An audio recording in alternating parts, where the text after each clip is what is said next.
असल में युद्ध क्षेत्र कहाँ है और कहाँ युद्ध हो रहा है, कौन युद्ध कर रहा है, इस चीज को जानते हैं। असल में ये जो युद्ध चल रहा है ये क्या असल युद्ध है? यहाँ तो जन्म मृत्यु निरंतर चल ही रहा है, हमें यह पता नहीं है। हम जब जन्म लेते हैं तभी हमारा मृत्यु हमारे साथ साथ आता है, मृत्यु के साथ साथ जन्म आ जाता है। लेकिन जो युद्ध हमारा मन में चल रहा है तो हमारा मन है उसका क्षेत्र। प्रकृति में जो मन है वो युद्ध क्षेत्र है, वहां निरंतर युद्ध चल रहा है हमारा। तो युद्ध दो तरीके से चल सकता है, एक है आंतरिक युद्ध, एक बाहरी युद्ध। अंदर हमारा एक युद्ध चलता है और बाहर चलता है। तो जो आध्यात्मिक साधक है उनका युद्ध जो है अंदर चला जाता है, वो बाहर का युद्ध में उनका ध्यान नहीं है। बाहर का संघर्ष तो ऐसे ही चलता है, इसका ऊपर ज्यादा ध्यान देते नहीं है। क्योंकि ये युद्ध में क्या होता है, शरीर का पतन होता है ज्यादा से ज्यादा। या तो तुम किसी को मारोगे शारीरिक रूप से, या तुम्हें कोई मार देगा शारीरिक रूप से, उससे ज्यादा कुछ नहीं है। तुम्हारा जो सूक्ष्म रूप है वो ऐसे को ऐसे ही रहेगा, उसको नहीं कुछ कर पाएगा वो। ना तुमको तुम्हारा जो सूक्ष्म रूप है उसको कुछ कर पाएगा जो शत्रु, या ना तुम शत्रु का जो सूक्ष्म रूप है उसको कुछ कर पाओगे, कुछ नहीं कर पाओगे, टच नहीं कर पाओगे। यह जो युद्ध चल रहा है वो केवल स्थूल रूप के लिए, लेकिन अंदर जो युद्ध चल रहा है वो जो है असल द्वंद्व है, असल युद्ध वो है। तो उसके लिए साधना चाहिए, उसको जो है वो युद्ध को खत्म करना है। ये युद्ध खत्म ही नहीं होगा जब तक जिंदा रहेंगे, तब तक जब तक अज्ञानता रहेगा तब तक ये बाहरी युद्ध खत्म नहीं होगा। कुछ भी कर लो, जब ज्ञान आएगा तभी जाके खत्म होगा। तो इस युद्ध को खत्म करने के लिए कोई उपाय ही नहीं। हाँ, ये टेम्पररी सॉल्यूशन है और ये चलता रहेगा ऐसा, ये चलता रहेगा ऐसा, और टेम्पररी सॉल्यूशन पैचअप चलता रहेगा। लोग सोच रहे ये करने से होगा, वो करने से कुछ नहीं होगा, क्योंकि मन में युद्ध है। अब युद्ध का मुख्य कारण क्या है कि मनुष्य चाहता है उसका प्रभुत्व, वो अपना जो है एक्सपांशन चाहता है। वो चाहता है कि मैं स्वतंत्र हूं, मैं प्रभु हूं, मैं प्रभुत्व को हासिल करके रहूंगा, स्वतंत्रता को हासिल करके रहूंगा। तो यानी वो सबसे ऊपर जाना चाहता है, महत्वाकांक्षा में है वो। हर मनुष्य इसी चीज को दिखाया गया राम रावण युद्ध में। रावण को वही महत्वाकांक्षा का स्वरूप दिखाया गया। वो सोचता है कि मैं ही श्रेष्ठ हूं। तो वैसे ही है, जो अज्ञानी मनुष्य है वो अपने आप को सोचता है कि वो मैं ही सब कुछ हूं, सारा सत्ता मेरे पास, सारा पावर है, मुझे सब कुछ आता है, मैं सब कुछ जानता हूं। तो इस अवस्था में है, चाहे कोई देश का हो, कोई जात का हो, उससे कोई धर्म का हो, उससे कोई फर्क नहीं पड़ता, उसका मन में यही चलता रहता है।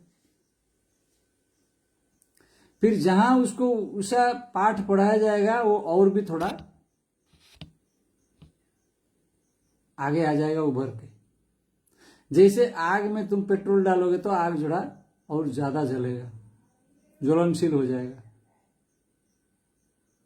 हेवी फायर हो जाएगा, बड़ा फायर हो जाएगा, बड़ा रूप धारण कर लेगा। तो ठीक ऐसे ही है, युद्ध तो चल ही रहा है, लेकिन उसको जब मिल जाता है कुछ ना कुछ सुविधाएं तो वो उभर आ जाता है बाहर।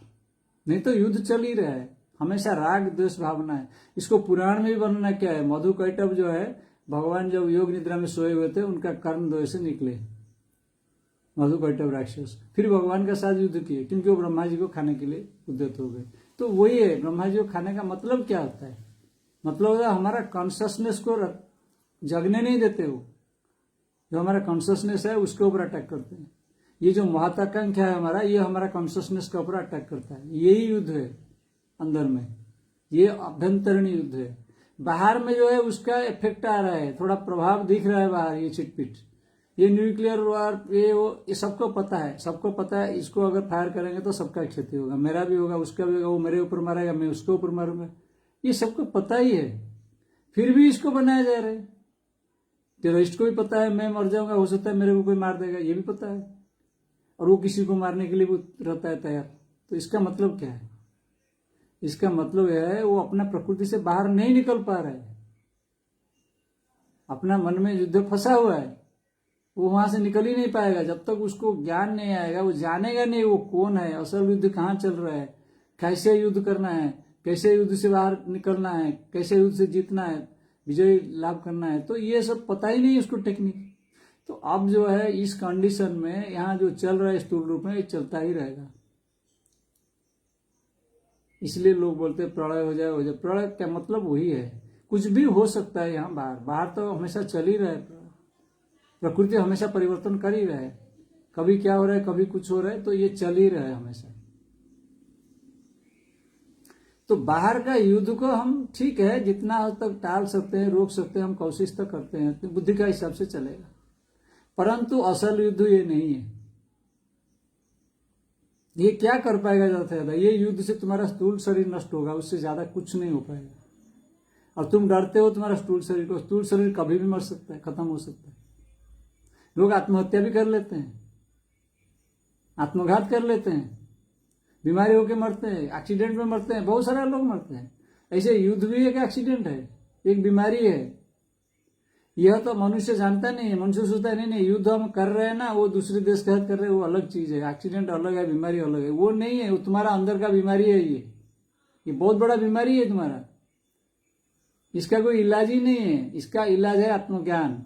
बाहर से कोई इलाज मिलेगा नहीं, इसको कर ही नहीं पाएगा कोई। जब तक आत्मज्ञान नहीं आएगा, बाहर का जो युद्ध का भी इलाज नहीं हो पाएगा, क्योंकि असल युद्ध वो जानता नहीं है। सभी स्वतंत्र होना चाहते हैं, कोई पराधीन नहीं रहना चाहते हैं, लेकिन मेथड ही नहीं पता किसी को। सब सोचते हैं दूसरे को मार के और राजा बन के वहां जो है स्वाधीन हो जाएगा। नहीं हो पाओगे। अगर ऐसा होता तो परिवार में युद्ध क्यों हो रहा है? अगर देश में समस्या है तो परिवार में हो रहा है, प्रदेश का बीच में हो रहा है, हर जगह में सोसाइटी में समस्या है, सभी समाज में है युद्ध, सभी संप्रदाय में है, सभी धर्मों में बीच में भी हो रहा है। मतलब एक धर्म दूसरा धर्म का बात छोड़ो, एक ही धर्म का अंदर भी युद्ध क्यों हो रहा है? खुद का अंदर चल रहा है युद्ध भाई, इसको जानो ना। पहले तुम खुद के अंदर लड़ाई कर रहे हो, जब तक तो उसको नहीं समझोगे तो लड़ाई को क्या कर पाओगे तुम। इसलिए यह कुछ नहीं हो पाएगा। अभी लोगों का बुद्धि उस लेवल में गया ही नहीं अभी, तो इसलिए इसको क्या कर सकते हो? इसको कुछ नहीं किया जा सकता जब तक बुद्धि का उस लेवल तक नहीं गया। तो लोग सोचते हैं एक दूसरे को हम मार डालेंगे। किसको मारोगे? कौन मारेगा? यह तो पता ही नहीं है तुम्हें। ये सारा पुराण शास्त्र में सारा दिया हुआ है, गीता में सारा चीज समझा हुआ है। सब अपना अपना धर्म पालन कर रहे दिया है महाभारत में। तो इसका मतलब क्या है? जिसका बुद्धि जैसा है वो युद्ध को उसी हिसाब से कर रहा है, वो एक एक पॉइंट को पकड़ के युद्ध कर रहा है। अब देखो द्रोणपुत्र अश्वत्थामा जब युद्ध खत्म ही हो गया तब जाके मार रहे। अब सोचो उसका बुद्धि को। तो यह जो है ये बुद्धि का हिसाब से ही काम करता है। यहाँ हार जीत ऐसे होता ही रहता है, यहाँ पे कुछ है ही नहीं ऐसा। असल जीत तो तुम्हारा वो है जिसलिए तुम अपने ऊपर जो है अंदर जो युद्ध चल रहा है उस युद्ध का ऊपर विजय लाभ कर लेते हो। तब जो है तुम्हें पता लगेगा युद्ध कहाँ हो रहा है, कौन कर रहा है, युद्ध का अर्थ क्या है असल में। नहीं तो ये सारा दुनिया संघर्ष है, ये तो एक तरह का युद्ध चल ही रहा है हमेशा तुम्हारा अंदर बाहर। इसीलिए तो मनुष्य अशांत है, चंचल है, थक जाता है, झड़ जाता है, एक तरह से खत्म हो जाता है अपने अंदर। आदमी मनुष्य अपने अंदर खत्म हो जाता है ये युद्ध खेलते खेलते। ये बाहर कैसे भी युद्ध हो, परिवार में युद्ध करके थक जाता है, समाज में युद्ध करके थक जाता है, अपने अंदर युद्ध करके थक जाता है, कुछ नहीं रहता है उसका, सारा प्राण शक्ति खत्म हो जाता है। युद्ध कर करके दिन भर रात को फिर पड़ जाता है, थक जाता है, सो जाता है, फिर उठता है, फिर युद्ध के लिए तैयार रहता है, लड़ता रहता है बस। ये कर्म भी वही लड़ रहा है, कर्म भी क्या कर रहा है, वो भी लड़ रहा है, कर्म के साथ जो है संघर्ष कर रहा है। उसको पता ही नहीं क्या कर रहा है, क्यों कर रहा है। वो सोच रहा है मेरे को इतना पैसा मिल जाएगा, ये हो जाएगा, मैं ये कर लूंगा, वो कर लूंगा, बस यही है। ये भी एक तरह का संघर्ष है उसका, उसको कुछ नहीं पता है। क्या बताए, किसको कैसे बता जाए ये चीज। तो इसलिए दुनिया में अभी ये हालत नहीं है कि लोगों को समझ में आने वाला है। हाँ, कुछ लोग जरूर समझते हैं इस चीज को, तो ऐसे ही चलेगा। भगवान को प्रार्थना करते हैं कि लोगों को कुछ सद्बुद्धि मिले, ताकि लोगों को पता लगे। लोग तो युद्ध कहाँ चल रहा है, यहाँ भी जो है सोशल मीडिया वगैरह में इधर उधर में लड़ाई कर रहे हैं, ये खराब है, वो खराब है, ऐसे करना था, वैसे करना था, ऐसे युद्ध जीता जाता है, हर तरीके का तरकीब दे रहे हैं। कुछ नहीं पता, कुछ भी करने से कुछ नहीं होगा। खाली ये बस करना है, बस करना ही है तुम्हें, क्योंकि और कोई उपाय ही नहीं तुम्हारे पास। लेकिन ये सब करने के बाद भी कुछ नहीं कर पाओगे। अगर एक आदमी, एक मनुष्य को क्षमता दे दिया जाए, सारा पृथ्वी में जितना मनुष्य है सबको मार देगा, तब भी उसको शांति नहीं मिलेगा। पूरा पृथ्वी को हासिल कर लेगा वो, तब भी उसको शांति मिलेगा ही नहीं, अशांति रहेगा वो। और ये तो एक देश का युद्ध है, वो सारा देश उसका अंडर में हो जाएगा, तब भी उसको शांति नहीं मिलने वाला। इतना नहीं समझते हैं मनुष्य। अगर मनुष्य योनि में ये नहीं समझेंगे, किस योनि में समझेंगे।